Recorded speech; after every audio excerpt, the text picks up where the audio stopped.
Hey everyone!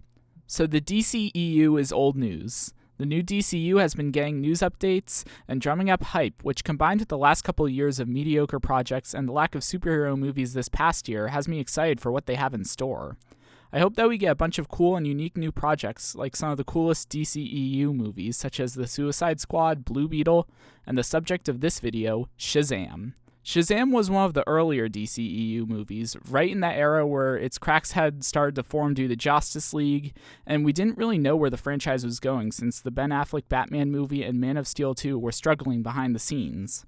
Meanwhile, Wonder Woman and Aquaman came out to widespread acclaim, so Warner Bros. Decided to release another solo movie of a character that had not previously been established in the universe. Starring Zachary Levi and Asher Angel as the titular hero, the movie would release on April 5th, 2019. This was also the same year as Captain Marvel, which is funny if you know your DC history. In my opinion, this decision was one of the best that the DCEU ever made. This movie made me appreciate the character in a way that I hadn't really before. I used to think, oh, it's Superman, but when he says his superhero name, he turns back into a secret identity? That's pretty dumb. But then I watched this movie, and my eyes were open to the unique parts of his character and story. It was my first time experiencing the core of Billy Batson, so I came to understand what people liked about him. However, much like the rest of the DCEU, Shazam would end up half-baked. Don't get me wrong, I still like all of the films related to Shazam in the franchise, but they aren't nearly as good as they could have been due to poor planning, development hell, annoying celebrity choices, and missed opportunities due to studio interference. So today I wanted to take us through the 3 Shazam-related movies in the DCEU to see what I think went wrong and what they maybe could have done better, as well as how I don't think that Shazam should be included in the new DCU. This is a video idea that I've had in the back of my mind for a while, so without further ado, let's dive into why I think the DCEU did Shazam dirty. Say my name.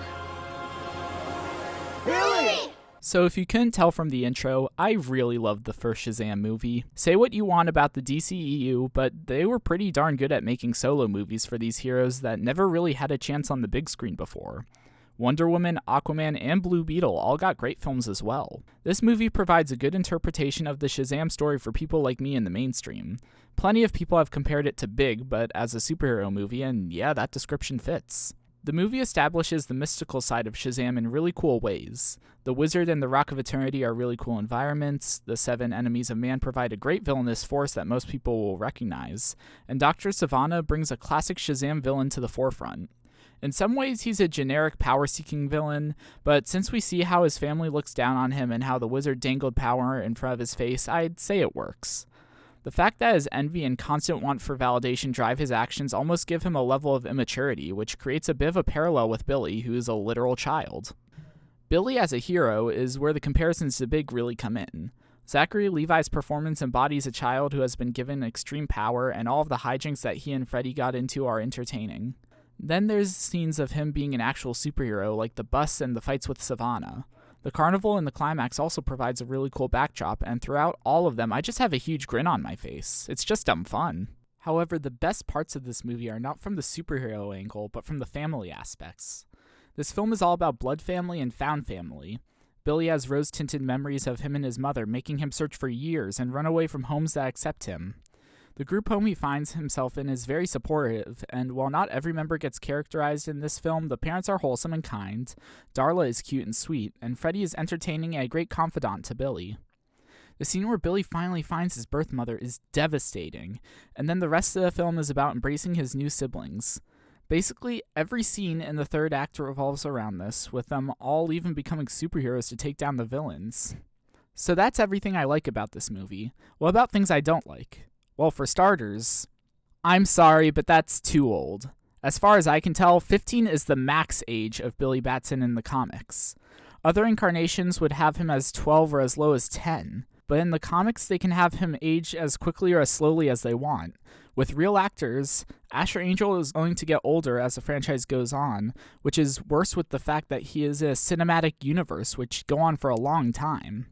We'll talk about this more in the Fury of the Gods section, but if the main concept behind your hero is that he is a young boy who turns into an adult, you should try to have as young an actor as possible for your franchise. Next, I know I said I liked the humor in Zachary Levi's performance, but I don't know if it fits that well with Asher Angel and the other DC movies. Now, I'm not saying I want a gritty Shazam movie because he's supposed to be a fun and wondrous character, but this was around the time that DC was trying to write more like Marvel. It's not bad or anything in this film, but it gets worse later on. And while Zachary Levi is playing up a high-energy superhero that's spouting wacky Gen Z jokes constantly, Asher Angel is playing more of a loner and outcast character. Seriously, Angel barely jokes around as Billy, so it creates a contrast between the performances, especially when Asher gets more of the dramatic and emotional moments. I tried picturing Asher saying some of Zachary's lines, and it's just weird to imagine. Finally, there's the other kids getting powers. When I saw this movie in theaters, I didn't know about the Shazam family, and while they appear to be a big part of the Shazam comics, I didn't know what to think when I first saw them. My mind immediately went to thinking of what the franchise would do next now that they have this many characters with the same superpowers.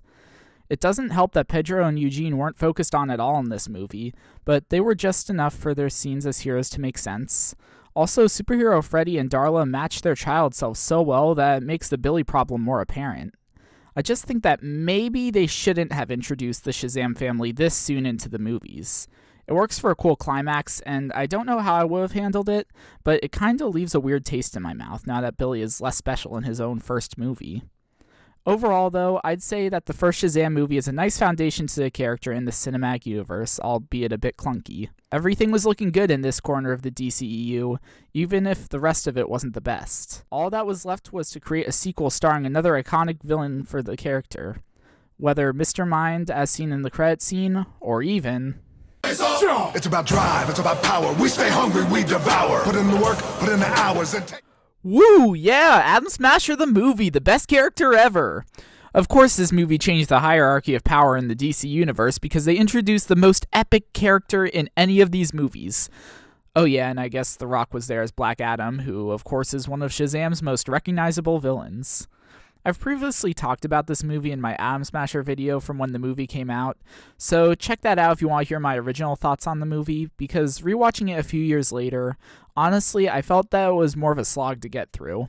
Also, I rewatched that video and you can really tell I didn't have a pop filter with my mic whenever I said a word with the letter P in it. I like to think I've gotten better at making videos since then, both in my criticisms and technical know-how. I feel like some of the things I said in my original video on the movie still held up though, particularly when talking about the Justice Society. I still believe that they are the highlights of the movie, with their team interactions all being good. I like the banter between Atom Smasher and Hawkman, the friendship between Smasher and Cyclone, and the friendship between Hawkman and Dr. Fate. I wish all of these relationships had more time to develop, but due to them being side characters of a movie for a different hero, they didn't really get the chance to do so. I think there were some pretty cool action sequences, such as when The Rock gets released from his prison and when Black Adam fights the Justice Society, but others, such as him breaking into a villain's headquarters, felt like they were just there to show off how epic and strong Dwayne Johnson is. Speaking of Dwayne, this is a different role for him, and I appreciate that. You do feel like he is darker and fueled by hatred, though there are probably actors who could have done the role better. There's some interesting themes in this film with how the citizens of Kahndaq react to the arrival of the Justice Society and how they just want a champion of their own who could keep out foreign invaders. Those aren't explored very deep, though. There's also a forgettable villain who has some really bad CGI, especially during his fight scene with Dr. Fate. It really looks like a video game, and this was before The Flash. Let's see, what else? Oh yeah, isn't this film supposed to take place on Earth too? The Earth that the Justice Society is the main superhero team of? Because that is not made clear within this movie. Anyway, how does this affect the Shazam franchise? We'll get into this a bit more with the next segment, but this movie leaves the character of Black Adam in a tricky place, and that is all a symptom of the man they picked to portray him. You see, in the marketing leading up to this movie, Dwayne was super excited to play the character, saying that the hierarchy of the DC universe was about to change. Then the post-credit scene of this movie teased the idea of The Rock fighting Henry Cavill's Superman in a future movie. This, of course, didn't get to happen since this movie flopped, the DCEU was cancelled, and the reins of DC were handed over to James Gunn. On top of this, The Rock also changed the character to be an anti-hero rather than a full-on villain since he refuses to play bad guys in movies for some reason, likely to keep his cool guy hero brand. Both of these facts really set the character up for failure. Black Adam is known for being a Shazam villain. These changes that The Rock made to the character really leaves people who are familiar with the character without a good adaptation, and people who don't know a lot about DC left wondering why his design and powers are so similar to the other guy. Literally, Black Adam is a mirror version of Shazam, one motivated by rage of his destroyed family as opposed to Billy Batson, who is empowered by his family's love. This mirror is literally built into the characters, their backstories, and their powers for a reason. That is why we want to see him fight Shazam, not Superman. On top of that, Dwayne Johnson has a thing in his acting contracts where he cannot be seen losing a fight in live action, again to keep his brand of being a cool guy who's also big and strong. So a fight with either Superman or Shazam would end either in a tie, an ambiguous ending, or the hero always losing, which would make general audiences sad and leave diehard fans unsatisfied. Realistically, both of these fights would be evenly matched, and if The Rock seriously thought that DC would let him defeat Superman, their most popular character, then bro cannot get past his own ego. And with this movie, he had to drag down the character, the Justice Society, and the whole DCEU down with him. But at least we got to see Atom Smasher on the big screen. I've said this before and I'll say it again. This movie should have been made into two separate projects. One about the Justice Society building a team of new recruits and old members, and one where Black Adam can be the villain of a Shazam movie. Instead, we got this somewhat overstuffed movie where not a lot really feels like it happens. You get serviceable incarnations of these characters, but don't let an iconic villain be evil. You have celebrity meddling taking the character in a completely different direction from the comics that I don't think anyone really wanted. You include a lot of lore for Black Adam, but by keeping him away from Shazam, you lose the dynamic of a hero fueled by familial love versus a villain driven by rage of what happened to his family, ultimately defeating a great sequel premise. That being said, let's see how the actual sequel to Shazam fared without using one of the character's most iconic villains in... I'm an idiot. I don't deserve these powers, if I'm being honest. Shazam Fury of the Gods, unlike Black Adam, actually held up better for me on rewatch. I still think it's a noticeable step down from the first Shazam movie, however. It's not a horrible time or anything, but dang it, you can feel that it's missing a lot of what made the first one so great. The biggest difference between this one and its predecessor is that this sequel is more focused on being a comedy than an emotional, family-driven story. The comedy is ramped up with Zachary Levi and the other adult versions of the characters taking center stage, and while there are some cool ideas relating to the family, they largely take a back seat. Heck, the parent characters get 4 scenes in this movie, which is unfortunate since there's also a subplot where Billy is the only kid who doesn't call Rose a mom, which again only gets a little bit of screen time, but that's a cool idea they could have explored. Also, there's a cute moment where Pedro comes out as gay to his family, which didn't need to be there or anything, but I liked it. Billy's character arc gives him feelings of imposter syndrome in a position of leadership, and has him trying to keep his family together due to his abandonment issues. Those are some really interesting themes that carry on his arc from the first movie, but again, they don't get into it too much. I think we're starting to see a pattern here. Outside of the character dynamics and the funny bits, the film is exploring some rather cool lore ideas. The Rock of Eternity gets fleshed out with all its different rooms, there's new creatures introduced, the origins of the wizard get some focus, and of course there's the lore about the Greek gods.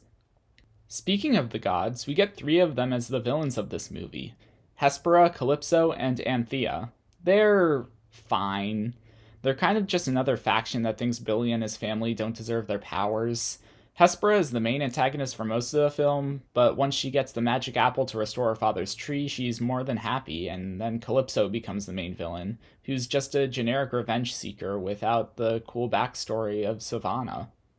Also, Anthea isn't really a villain, but she does have some cute moments with Freddy. See, this trio are not amazing as antagonists. They're also completely original movie villains, which is unique, I suppose. The thing is, even disregarding that Black Adam couldn't be the villain of this movie, they still could have used Mr. Mind as teased in the post-credit scene of the last movie, but I guess he would come back in a potential Shazam 3? Which, by the way, why is the post-credit scene of this movie essentially the same as the last one? And they kind of rub it in the viewer's face that this plot isn't happening yet? This is probably the most annoying post-credit scene in all of the DCEU, but I digress. Mr. Mind could have been a cool classic Shazam villain for this movie, but I guess these Daughters of Atlas are fine. Honestly, I wonder if the original plan was to use Black Adam in this movie, but then they changed it because of The Rock.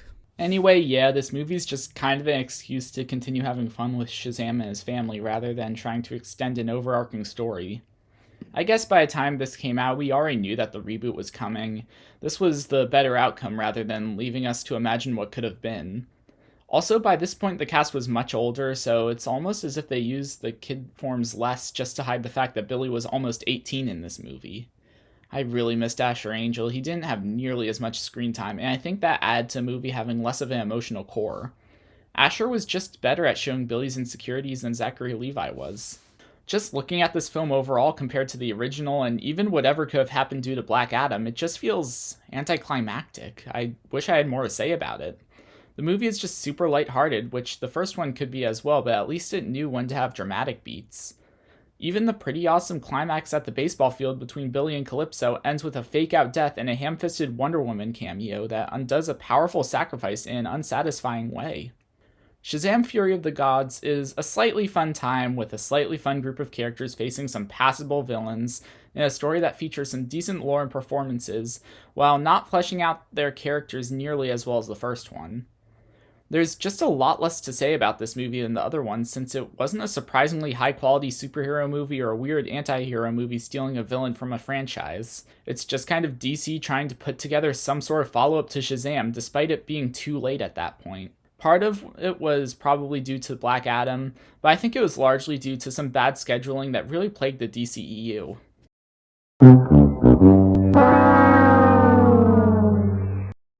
By now, there's a whole bunch of videos on YouTube explaining why the DCEU failed in general, and mostly it boils down to there being too many changes in direction and the people in charge.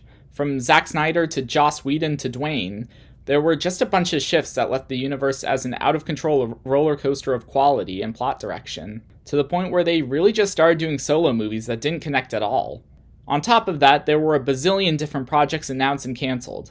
Some became huge controversies, such as Batgirl, a finished movie being cancelled. Some have morphed into DCU projects like the Lanterns TV show, and some were cancelled immediately after being announced, like the Wonder Twins project. A YouTuber called The Black Lion even made a whole video about creating a cinematic universe just consisting of these cancelled projects. That's how many there are. So what does all of this mean for Shazam? Well, while the higher-ups were changing the trajectory of the DCEU every other week, they essentially ignored the decently successful first movie until 5 years later when Shazam! Fury of the Gods came out. Not only did this let the hype from the first movie die out, not only did this cause the movie to come out right after a reboot was announced, but it also destroyed the whole premise of the character. How can you have a kid that turns into a superhero, but then wait till your child actor is an adult to make the sequel? And this is why I don't think Shazam should be featured in the DCU going forward. A cinematic universe is designed to go on forever. Just look at Marvel, which has gone on for 17 years. With child actors, it's a lot easier to tell when they're aging. And movie making takes years as well, which is why franchises like Avatar had James Cameron making multiple movies at once, since those films are supposed to take place around the same time. But the fact that the DCEU didn't even have a plan quite literally set a franchise like Shazam that you have a limited time to make due to child actors up for failure. I'd say they did the best they could, but they really didn't even do that. This franchise could have been so much better in general, as we've discussed. Anyway, if DC wants to bring Shazam back for live-action films, I'd say make it an Elseworlds franchise like they've been doing for Joker and Matt Reeves' Batman films. You can even make a trilogy with Savannah, Black Adam, and Mr. Mind, where you can tell the kid playing Billy is growing up, but have him stay a kid throughout the whole story, like in the comics. And if you want to try Shazam in a cinematic universe again, give him a series of animated projects, and then recast Billy and Shazam for live-action appearances. Have him be mostly in adult form, like in the DCEU.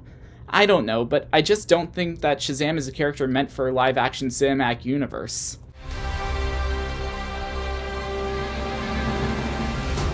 To conclude this video, the DCEU didn't really give Shazam a fair chance after his first film. They took away the character's archenemy, they delayed a sequel to 5 years later, they decided not to continue any of the ideas set up in post-credit scenes, and they just kind of left the movies to fizzle out into nothing. Which, hey, I guess the rest of the cinematic universe did as well eventually. But that's all in the past now.